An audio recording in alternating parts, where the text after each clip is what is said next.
on veut en revenir sur votre présent. Je vais vous poser des questions sur l'actualité. Les boîtes de nuit qui sont toujours fermées, qui sont à l'arrêt, malgré la réouverture des bars et des restaurants. C'est un scandale. En fait, je pense que... Macron, il ne danse pas. Ni Castex. Hein. Je pense que Véran a dû se faire... Parce que c'est vraiment lui qui... c'est monsieur Olivier Véran qui met son veto. Monsieur Olivier Véran. Il a quand même, hier soir, il s'est passé des choses et il a quand même réussi à ramener tous les députés pour faire basculer une décision qui était de nouveau favorable aux discothèques. Je pense qu'étant jeune, il a dû se faire refouler en discothèque et depuis, il a un ressentiment contre les discothèques.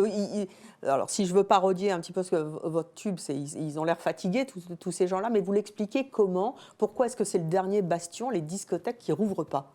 Alors j'explique... Au nom du sanitaire. Je ne l'explique pas parce que ils disent que c'est dans les discothèques que les clusters se font. Mais il n'y a aucune étude. Il faut savoir que depuis le 12 mars 2020, elles sont fermées. Et il y a eu des clusters, il y a eu des cas, mais elles sont toujours fermées. Donc ça ne peut pas être dans les discothèques, c'est bien ailleurs. Donc je pense qu'on prend les lanternes pour des vessies, des vessies pour les lanternes, je ne sais plus comment on dit. Vous pensez qu'elles vont rouvrir cet été quand même?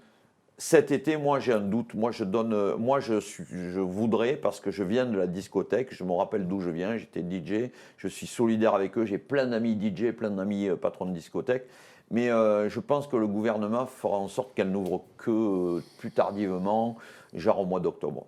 En un an, vous avez perdu beaucoup d'argent? Oui. Combien? Ben, la société... Non, parce qu'on parle des morts sanitaires, mais il y a des morts sociales. La société est passée on a perdu à peu près 80% de notre chiffre d'affaires.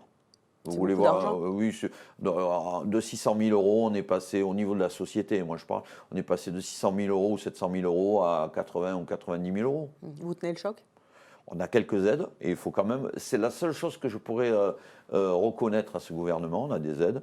Mais heureusement qu'avec ce que j'avais fait par le passé, j'ai réussi à tenir le choc financièrement. Le plus dur, ça reste le mental. Si on a un bon mental, après on s'en sort.